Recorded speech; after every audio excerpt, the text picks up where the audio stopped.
who is on the autism spectrum, my son, and I tried to help him with remote learning this summer, and we made it through one class, and the other class he had to drop because we just couldn't make it through it.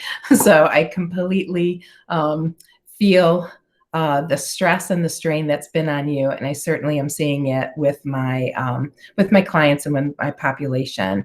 As we go through today, I welcome you to raise your hand or to put something in the chat box. We have a couple of opportunities for you to share within the context of the slides. And so if you have a smartphone, there'll be a little quirky code that you can hold your camera up to, and it will link you to those things, because it's really important for me to understand too what you're facing.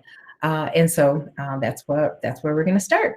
So I guess just by starting with how things are going. And so this is one of our first little Slido.com surveys. And, how's it going for you? Is it great? Things are going well. You have some glitches, but from, time to time, but you're good.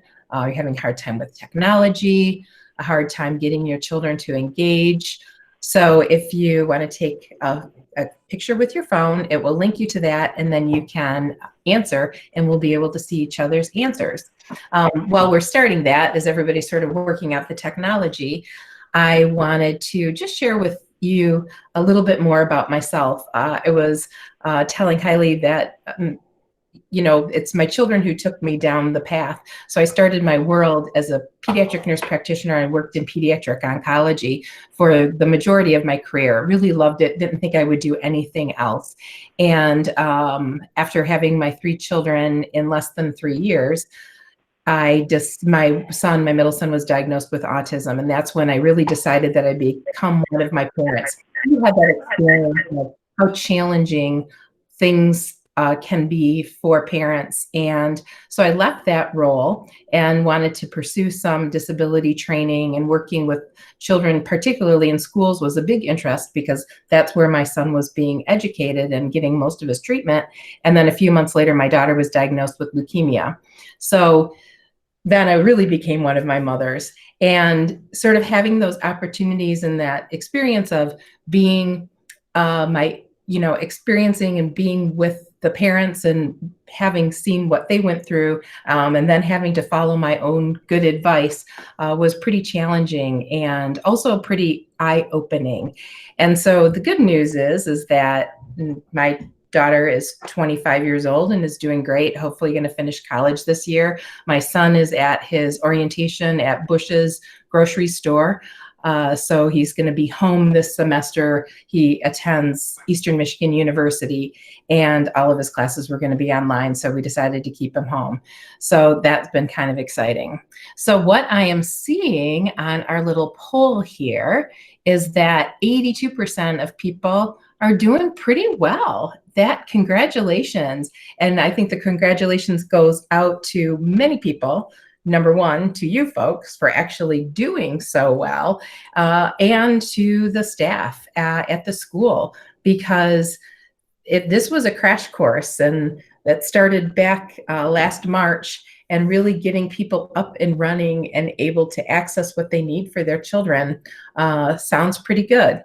A few people, seems like 9% of the folks that are here are having a little bit of difficulty getting their children to engage, but overall, you guys are doing great. Well, that's very awesome. I'm glad to see that. All right. So, I asked the question when I started Googling. I wanted some cute little slides, and I started Googling pictures of children in virtual learning. And I'm like, are these your children in virtual learning? Or is this you and your children in virtual learning? I've attended a couple of Zoom calls simply because I'm observing my students while they're trying to participate. And I always joke that my math skills end at about 5th grade. I'm confident up till 5th grade. And I think it's not only supporting our kids with what they need to do and what they need to learn, but in addition, being able to feel competent with learning along with them. Do your kids look like this learning all by themselves? Or is it the situation that, the teacher tells you what's ready to be submitted today and your child is like, hey, that's never going to happen. So I've definitely heard all of the range with parents. And we're really hoping that if there are glitches and you're having some of these challenges, that we really can address that. And then really look at your care and your self-care and the way that you manage yourself and your child. And so we come out of this feeling like we've accomplished what we need to, and not have been too stressed or overburdened. So now here's another slide. And in this opportunity, you'll be able to type in what is most difficult for you. So what are the things that seem to really be glitches with regard to just your management? We're going to have we're going to have an opportunity to talk about our kids in specifically, but really for you, because the goal here, particularly of this talk, was that we had the opportunity to really help you guys sort of sort through the complexity of this, handle the emotions of it, and actually solve any kind of issues or crises that you may be having. So what's most difficult for you? It was with my son when he took 2 classes this summer, and he's part of the college support program at Eastern Michigan, which is super cool. And he can have mentors in the class that are actually students that will take the class alongside of him and share notes and give some guidance. And I thought, I have a doctorate in psychology and I'm a master's degree in nursing. And I thought for sure we could take a genetics class and a microbiology class, and we would do just fine. Well, we made it through genetics, but we didn't make it through microbiology. Apparently, what I learned back in 1981 was not sufficient to assist him at this point. And so what I was finding is not only technology, but trying to kind of grasp how to access the learning through a video, and then incorporating the reading and figuring out what is most important. So what's difficult? To train my 4th grader to get assignments done on his own time, mostly on his own and on time. Keeping your daughter focused, meeting people in person outside. I think the best part of this is I actually see people's faces versus something covering people's faces. Technology, sometimes setting the printer up, showing my 1st grader how to use these tools, writing and drawing. That's, yeah, kids concentrating for a sync session. Let's see what else we have. Finding the fine balance. Let me scroll here. Finding the balance. Whoops.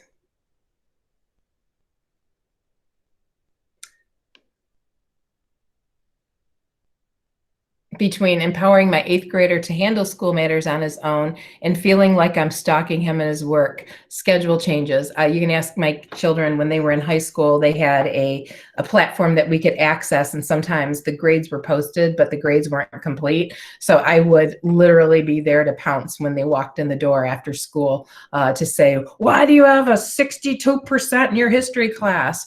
And that sort of thing. And really sort of that balance between letting them, then the hugest blessing for them, I think, was they changed the platform. My boys ended up being in the same grade together. They changed the platform senior year, and I couldn't figure it out, and it wasn't easy for me to access it. And so I didn't have to, I wasn't bothering them. Keeping kids engaged or sitting down for so long, having teachers assisting the children. Little hard to ask him to keep patience when he does anything new. No issues with regular work. He's always in a rush. Keeping a large household quiet for remote learning. Technology issues when a student submits work and it says it was submitted blank. Wow. Yeah, these are these issues are real. Now, and I think this next slide overlaps with regard to, we talked about the kids, but where do you see, what would your children say is most difficult about the remote learning? Um, no consideration for parents working and the single family households. That is, I don't, in my heart of hearts, I don't think that educators disregard that, but it really is the push and pull of the situation, isn't it? When you're a single parent and you have to work, whether you're working in the home, which is complicated to begin with, or if you have to work outside of the home, and how do we help support our kids in doing this? It's not natural to be on the computer for hours a day, or to have to schedule and focus when we're in school. And I can see how that would be extremely impossible, especially with regard to, conflicts of time and children who need our assistance. I think it was probably the rare child that can, sort of navigate and manage this all on their own without anything else. The amount of work after the children meet. Yep. To concentrate on the class, the lack of socialization, establishing the usual norms. Oh my gosh, kindergartners, poor little guys, really missing out, getting used to schedule changes, concentrating on the class, sort of turning off. The best thing about school used to be was it was school, school, home, home. And I used to talk about that all the time, even when I was helping teachers help kids who have problematic behavior. What happens at school happens at school. What happens at home happens at home. But making them sit for a long time. Home is a place to relax. Feeling like they can't ask for help, not feeling like they can get the help they need.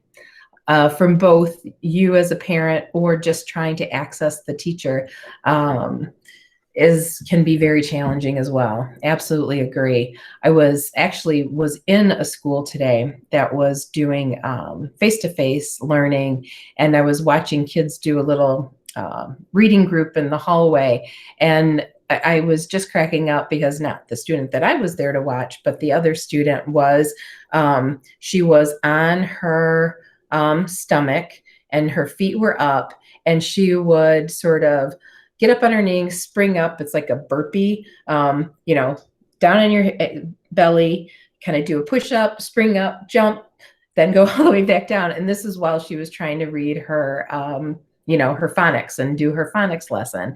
And so when we think about how impossible it is, it's really challenging for them. Not having hands-on projects, experiments, group work in the physical classroom. I have said the one thing that has happened with remote learning, and once again, I know that educators pine for this, is that I say all the good things from school are gone and all the tough things are left. So you have the class, you have the lecture, you have the work, you have the rigor, but you don't have experiential learning. Even the schools that are in some sort of hybrid and they're partially in school, we're keeping kids separated. Gym class, recess, lunch outside of the classroom, that movement from space to space within the schools, broken up schedules. We have 7 alarms set and it's hard to keep up with. I can only imagine. So the issues for you and for your children really seem to meld and mold into each other. All right, so how do you do this? So a day in the life, looking at the research, and there is 58.2 million kids in the United States that have been impacted by needing to do remote learning. That's just a mind-boggling number of students to me. And when I think about how just our society has changed and how the rules have changed and how interaction has changed for such a large number of humans is really overwhelming. I think, for myself, this was my first opportunity to work with a Google platform to do a presentation, and poor Mrs. Fuller had to really help me through last week.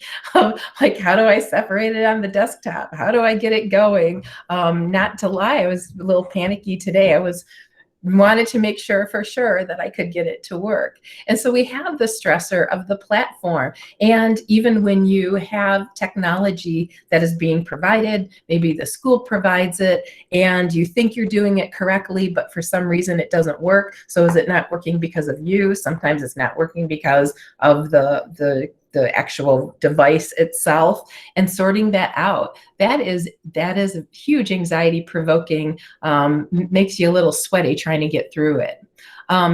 Parents being unfamiliar with the curriculum and the way that we teach children these days.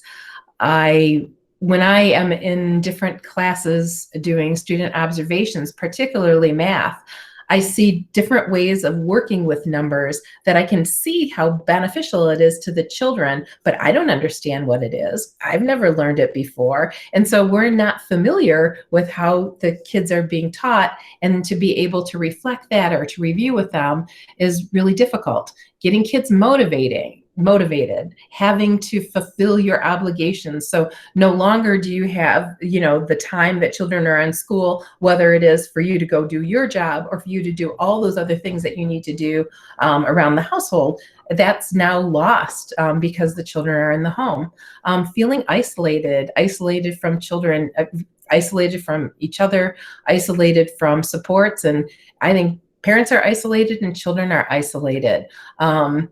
The online, offline, technology glitches, online, offline distractions.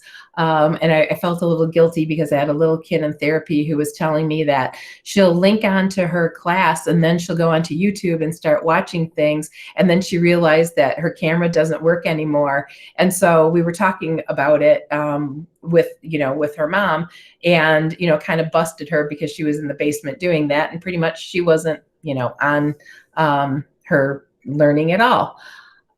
Missing friends and teachers. I think that we are experiencing, and what we have experienced, and I think there's sort of a mixed bag with it, because especially earlier in the pandemic, besides personally being very anxious about the illness portion, but the part that our lives slowed down a little bit and we were at home, it was kind of cool. It was kind of cool to be able to take walks with my kids. My neighborhood was filled with children and families everywhere, enjoying the outdoors. And that was really wonderful. But when I think in terms of what we had to be separated from and who we had to be separated from is a significant loss. So the toll that is taken on our children is that we're seeing mentally kids experiencing anxiety and depression as a result of this. I have little kids when I bring them into my clinic to test, 4-year-olds, especially when we first came back into the clinic last June, asking me, do you have the COVID and are you going to give it to me and am I going to die? This is we can't protect, we can't keep our children from it, certainly. But we have to be realistic about, the information that we share and they hear and they understand what it is. But is it something really beyond what they've ever had to worry about? And it certainly is. Mentally, the lack of structure and support. School, there is something really magical about a school full of 600 kids that in general, at any moment of the day, probably a good 98, 99% of the kids are doing exactly what they're supposed to be doing. And they're following the routine, and the bell comes on and they get up and move to the next thing.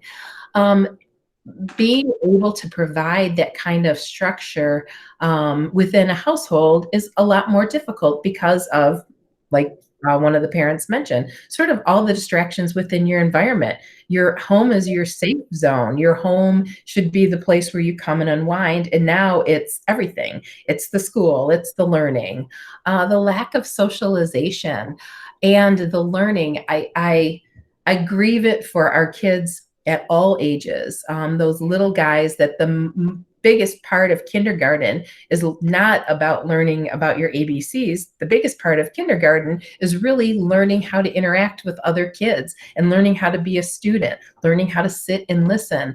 And We can do that virtually to some extent, but they really miss that opportunity to learn and problem solve with other kids in a very natural way.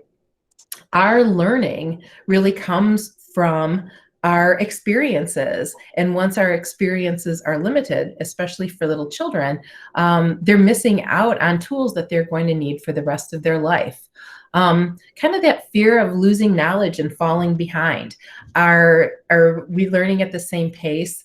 I would like to think that we are just going to have some sort of forgiveness for our teachers, for ourselves, for our kids, if they have not made the progress that we would have expected to make during this time. But I think the other thing that we have to be really conscientious about and cognizant of is really thinking about when they do come back to school, it's not time for us to hit them hard and catch them up in a very short amount of time. We're really going to have to learn how to sort that out.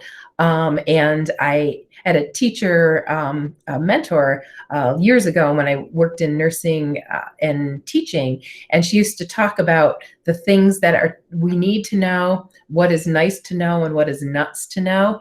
And can we really sort down and sort of, like panning for gold, moving the water and the silt around and finding those nuggets and really focusing on the nuggets, because if they get the nugget, then they'll be able to move on to the next thing. And that's going to be important for us to know. And then missing the extracurriculars. Not everybody is a classic student. Not everybody, I loved going to school. I loved to read. Not very great at math, but all the other stuff was it filled my heart with joy. Love being a student.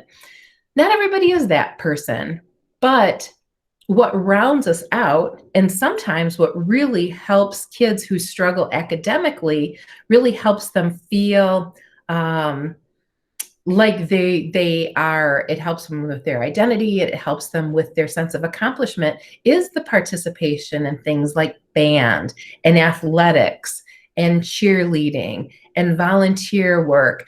All of those things now are not necessarily available to our kids. And so they miss those extracurriculars that are not only a chance for their identity to grow, but also other opportunities for success outside of, sort of the narrow learning experience.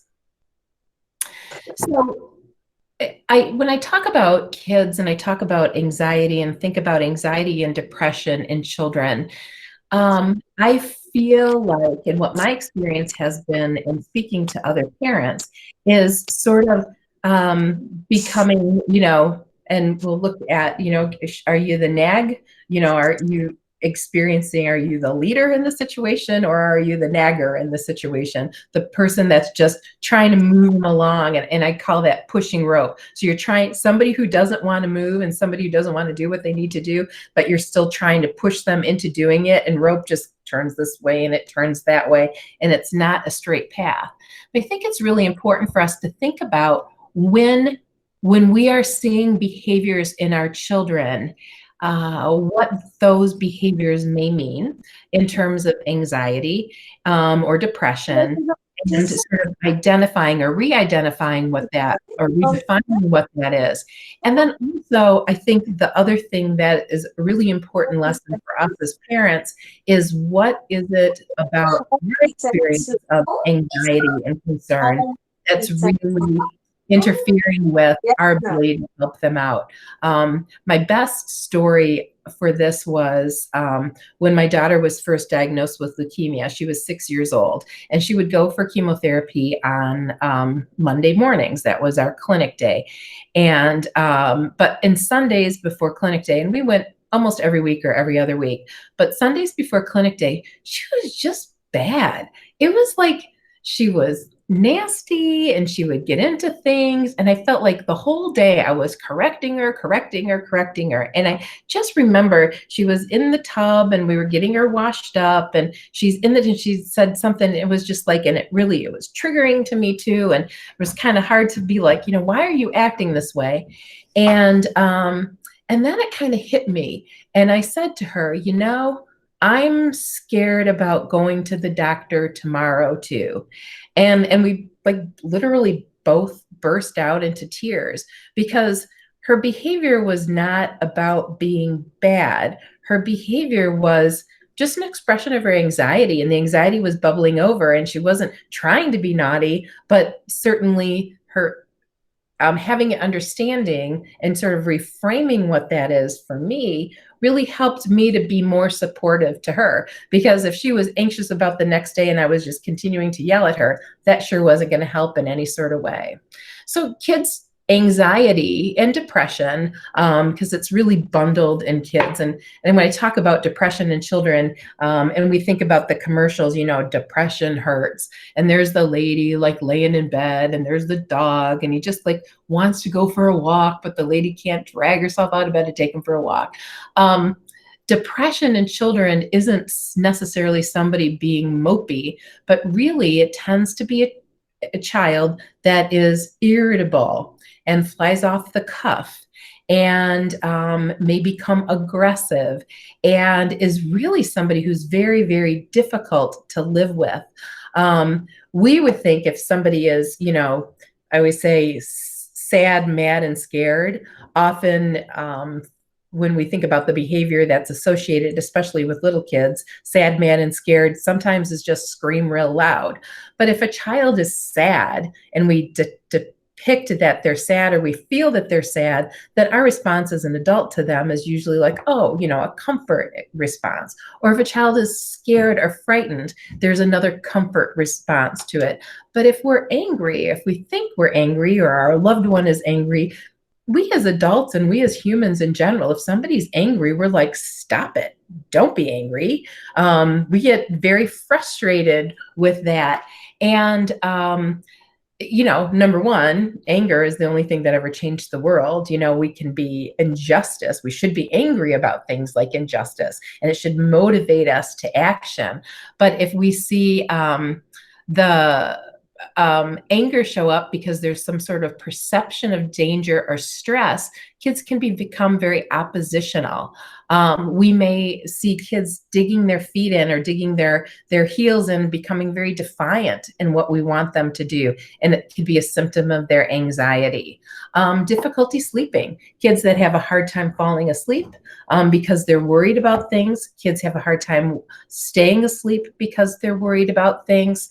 Chandeliering is when a sort of nondescript kind of change that didn't seem like a big deal happens, and you hit the ceiling. The child flies off the handle. Negativity and avoidance, trying to get out of things, lack of focus. And lack of focus is a really interesting thing, because the sensation of depression and sadness and maybe even irritability in children is one thing, but the sensation of anxiety is very painful. It's heart-wrenching. It's in your stomach. You have pains in your stomach. You have pains in your body in different sort of ways. And so that can also result in a lack of focus. I've been working with a lot of parents trying to sort out what part is anxiety and depression in their kids and what part might be an attention difficulty for them. Over planning is another sign of anxiety in kids. And the cool thing about the over planning thing is that, that's the kid that's on top of things. They have the list. They have everybody. My daughter, especially right when she came off chemo, she was like very health conscious related, and she carried around a little purse, and honestly, if you had any symptom at all, she could open her purse and give you a Band-Aid or give you a aspirin or give you a Tums or give you a whatever it was. She had this whole little collection in her purse because it was her way of handling the anxiety. If I over plan, if I over structure, if I'm worried about me and my brother and my sister, it could really be signs of anxiety. And as helpful as that kid may be and what a relief the child might be, it also can be problematic for them in the long run. So there's a toll also of remote learning on our kids with regards to their physicality. I read a several research articles, and one of them was not drinking enough water. And I have to say, I have the same problem at home as well, that not necessarily having structure to the day and not consuming water like we normally would, not getting enough physical exercise. They are not running out. I know when I'm in a school and it's been super duper cold days or rainy days after day after day after day, and I see the kids during in-store recess, we know as teachers, as unfun as it is to bundle up and go out with them, those kids need to run. And the challenge, particularly if you're a parent who is managing multiple children on multiple schedules, and or your own job, really being able to facilitate that physical activity can be very difficult. Diet, health, and nutrition has suffered. Access to school lunches, or just access to kids serving themselves, getting what they want, that's available or readily available, because the parent might be working as well. So engaged students, if we can get our kids to engaged, these are kids that are going to persevere despite challenges. I'm going to keep going even if it's difficult. They're attentive, they're curious, they find meaning in what they are learning. And I think one of the challenges with presenting curriculum in a remote fashion is we're teaching the concepts, but the transition and trying to have multiple opportunities throughout the day, and for the teacher to have these touch points throughout the day to show the kids that how this stuff really exists in our real world and how it makes sense to us. And so we have to help these kids find meaning in their learning. The barriers is really that students' life circumstances have changed. Family financial worries, illness, loss, food insecurity. I've had a family member pass away from COVID, and we all kind of caught it from her before, during her illness. And that was devastating. It was life-changing, not a loss that we would have expected at this point. Children dealing with stress and trauma, and when students are dealing with stress and trauma and the trauma of this whole situation and kind of the unknown component of the illnesses or with the pandemic, really interrupts cognitive processing. This reduces our executive function skills. It disrupts their emotional regulation. It really keeps them from being able to sort of make sense of the world and to, be in their prefrontal cortex, in the thinking part of their brain. Now they're kind of caught in their limbic system and their feeling part of the brain. And these kind of things can be triggered. And when I see children acting in ways that don't make any sense and that that doesn't match, the reaction doesn't match the the whatever the trigger is, then I start thinking about how has this child been traumatized? How has this family been traumatized with these experiences? And that may have impact on what they are, how they are behaving. So what is getting in our way? And you guys already listed these things.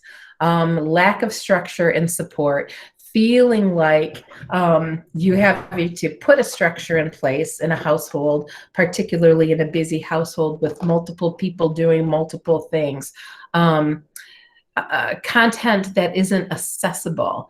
And by accessible, I now don't only mean how that it's showing up on your device at the right time and in the right way, because that's one type of accessibility. But the other type of accessibility has to do with our children who have English as a second language. Are they having access to curriculum that way? Children who have learning disabilities. So are they getting all of the accommodations and supports that they would have when they were in school? And we are still required and we're still meeting obligations for special education services. But the person who's providing a lot of that support is the parent who's at home. once kids are behind, it is so difficult to catch up. And I think that that is probably digging themselves out of a hole is one of the most challenging situations, especially when we have older kids. But on top of all this, we still haven't changed our expectation for engagement. So when we're in a classroom and we're all in our places with our bright, shiny faces and the teacher is present, we have an expectation for engagement. When we're kind of in a situation like this, and where I can, some of you guys, I see some of your faces, I see activity in the background. It's nice to see a whole human face for sure, but with everybody muted, you don't get that feedback. It would be like, if you came home to your loved one and you walked in and your spouse, your partner, whoever, even your child, if you walked in and greeted them and say, hello, and you gave them a big hug or a big hug and a kiss, and every time they just stood there and didn't do anything, didn't respond at all, well, eventually you're not going to reach out to them again, right? You're not going to, you've not been reinforced with your behavior. And I think that I'm seeing that happening more and more in the grocery store, especially on Sunday. It's like the worst thing. We're not smiling at people. We're not caring. We're not interacting. We're just plowing through with our carts because we're missing so much of that normal feedback that we typically get from other humans. And so even though we're expecting the kids to engage, they're engaging with the tile of muted people and not getting that feedback that they would normally get, especially our little guys that are just learning how to socialize and interact with people. Those rules have changed. So we're going to talk about ways to survive and thrive. So kind of in that hierarchy of needs, like let's get through this next little bit. I'm excited and I hope that with the changes in the weather and with people being immunized and, kind of the best part about having COVID is having antibodies. So I feel safe for a while. Really, before we can get our kids back into that learning experience, that learning environment, and that opportunity may not still be available for all kids or may not be safe for all families if there are any medical concerns, other people who are in the household. But surviving until then and really trying to make the most of it. So, if we're looking in about a month and a half at kids returning to school, if that's possible, I think that'll be great for everybody, but also at what cost and at what, feeling of disconnection do our kids have. There are a lot of children that have not been in a classroom since last March, and that is a long time to go. So when we start thinking about our kids and how are we responding to them? And are they responding to us in such a way that they're really acting naughty? And what's the message in this? And kind of like when I talked about the different ways that anxiety manifests itself, the children might be just saying they're having a bad day. They need to be listened to. They want to talk about what they did that was cool. They just want to feel noticed. They want to be next to us. And so there are many reasons why our kids could be acting the way that they are, and kind of finding compassion in those moments, in understanding and, helping them through those feelings. So how are we going to get to the top of things? Number one, establishing a routine. And, I would hope by now we'd have a routine, right? But I would say that in our households, in the way that we, live our lives, it still might be difficult to, have kids showing up at the same time, in the same place, with the same expectation. The routine is hugely beneficial to kids when they know what to expect, when they know what the rule is, and you know, kind of keeping them within the structure of that. If it is possible to have a location, and I really encourage this, and it's kind of something that's interesting. And it was teasing because I was working with a family that has a high schooler going back to school, and he really is not looking forward to it because he's got some social anxiety, and he's actually done pretty well with the distance learning. And, you know, I joke with my own kids, it's like, oh my gosh, you're going to have to wear pants. You know, when you're on a Zoom call, you don't have to wear pants. You can be in your pajamas. You can be, it doesn't, we're not required. We don't have some of those social obligations are not present in our lives when we're working from a remote sort of thing. But without that lack of structure, where does that leave our kids? Where does it kind of leave them feeling, is this really work, or, you know, is this real or is it not? And so if we're able to, you know, have a time frame, a place in the house that's designated, at least for, you know, for the learning time, that this is our learning space, and having some expectation, like getting out of bed ahead of time, getting dressed, having that routine that we would have before getting on a bus or driving to school. Can we establish those kinds of things? We got to find our resources. We need to know what needs to be done. Within, you know, when polling the teachers at the school, it's talking about, you know, checking Google Classroom early and often. It's the burden on parents is real. And how are we able to translate that to our kids and give some of that responsibility to our kids, particularly our older children? But like we talked about, if kids fall behind, it's so impossible to get them out of it. And so keeping up to date on that is super, super critical. Setting priorities.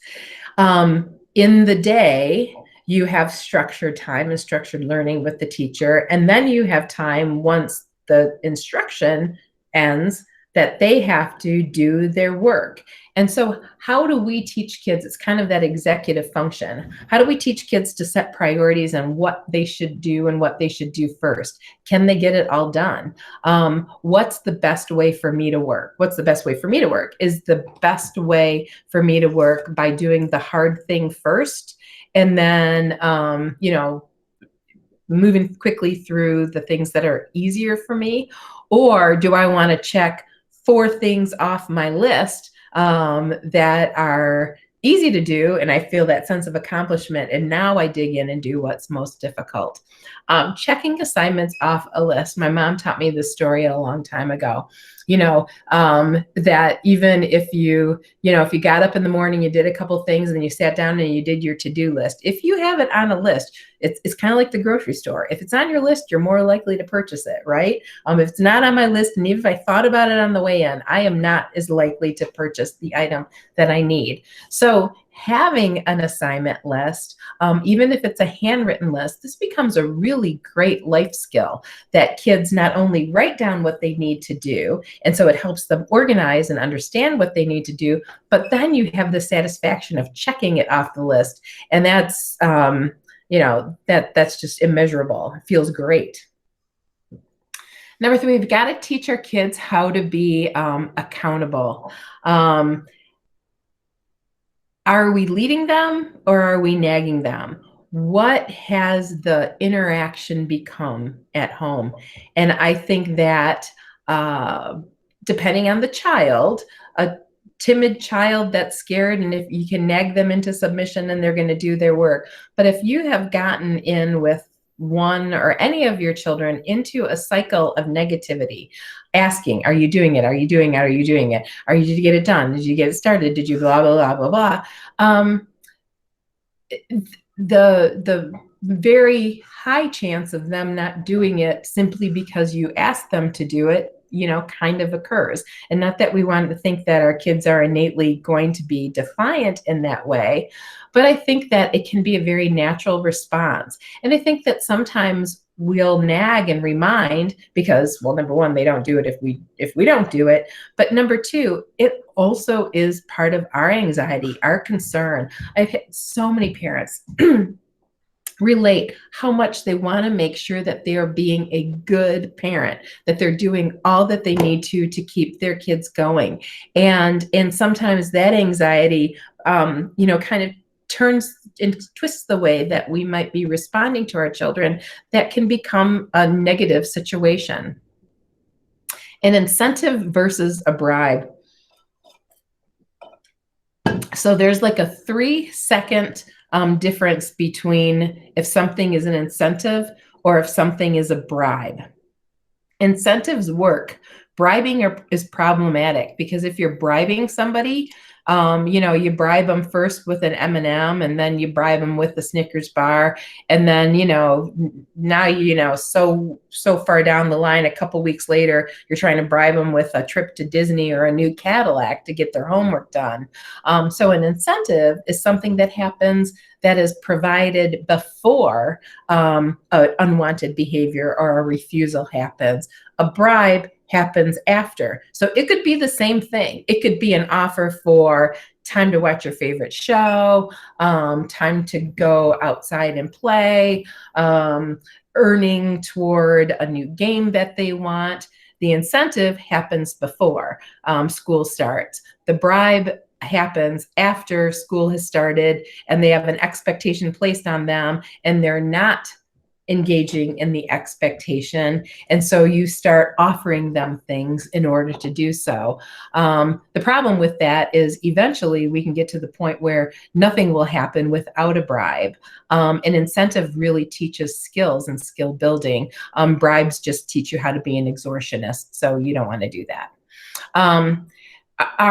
Does your child have barriers to learning, or are they just lazy? And sort of sorting that out. And could it be a combination of things? It could be a combination of things. But if we're thinking from a growth mindset and we're really addressing our children and saying, is this something they can't do? Or is this something they won't do?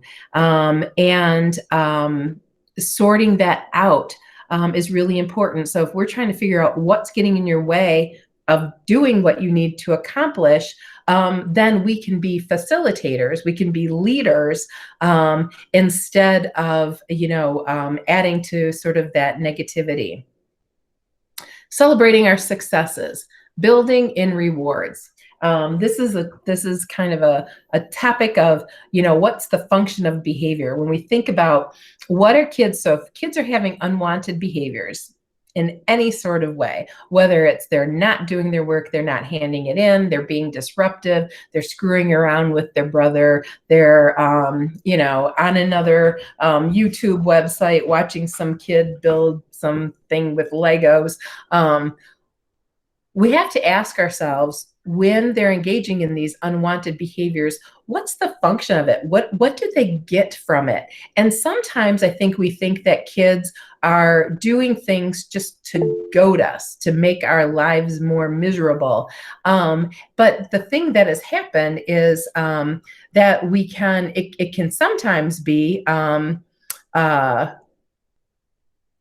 sometimes it can be just a way to help us, it just becomes kind of an automatic response. So somebody raised their hand, which is very distracting to me, and I want you to raise your hand. So I'm going to read what the question is. I'm going to click on that.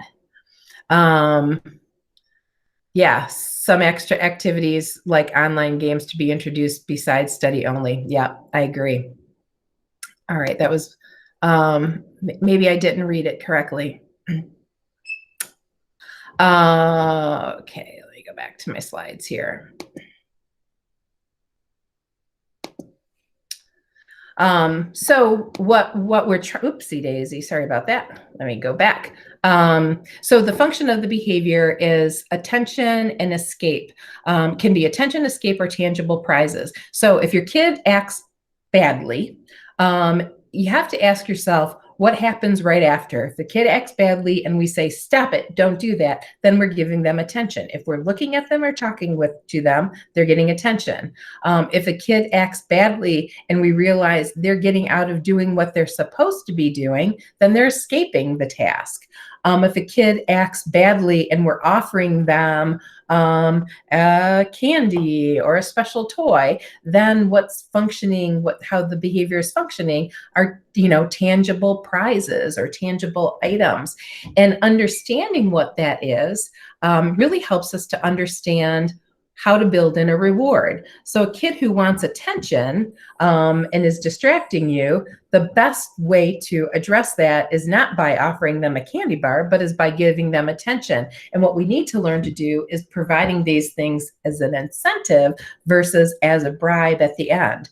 The kid who's not doing their work wants to escape their work, not having to participate.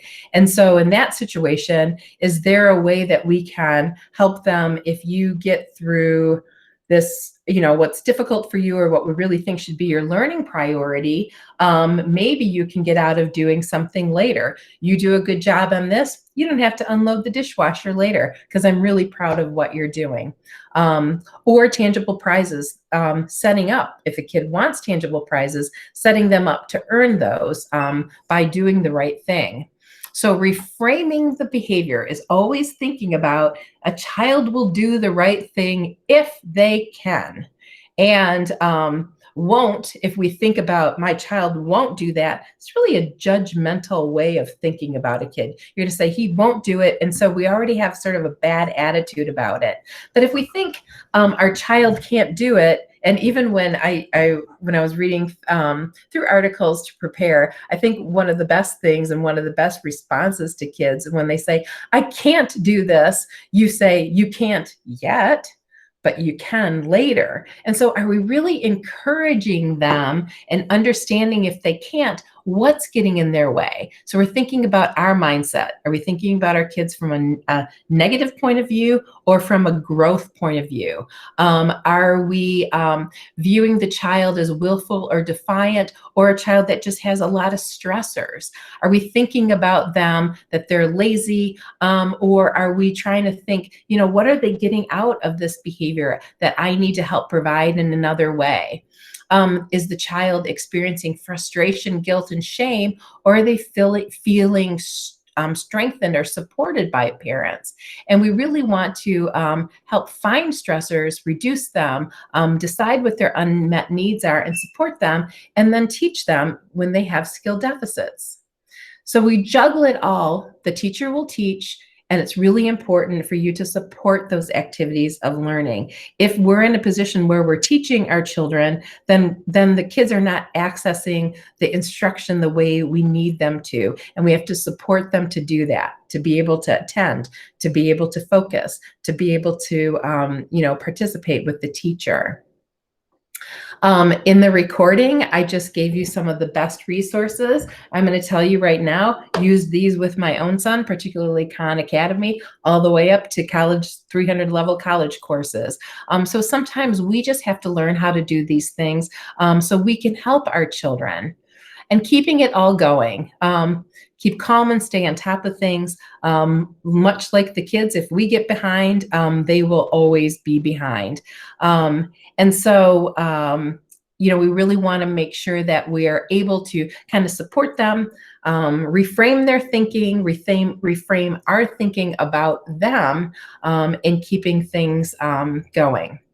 So that's kind of my content. I know somebody raised their hand. I don't think I learned how to do that.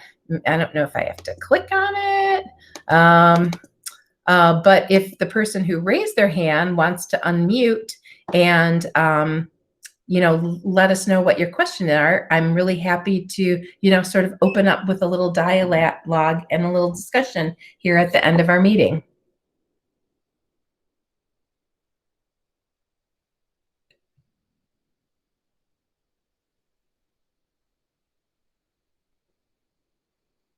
Anybody have a comment or a question?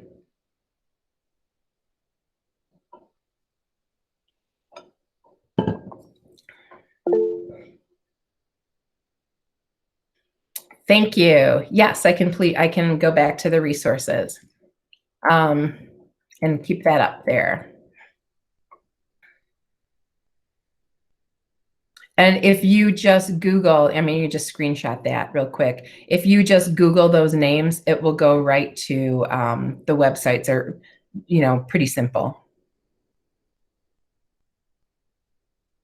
Well, I thank you so much for with all the demands that you have in your lives in educating your kids.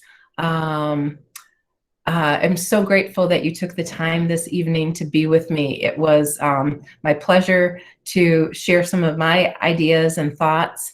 And I think Ms. Fuller will help you with the recording. It's going to go into the school website, I understand. So if you want to look back and see, see what you missed. Thank you for Thank these you. words. I really appreciate it. Thank you for your time, and thank you for all of the resources and ideas that you shared with everyone. So I'll definitely wrap up this presentation and make sure I send it out to everyone so you can enjoy it on your own time. I know there was a lot of information tonight. So Dr. Lundblad, we really, really appreciate you, and we hope to see you again in the future. Oh, I'd be happy to. All right. Well, CCA families, I hope you have a wonderful night, and thank you again for joining us. All right. Good night, everybody.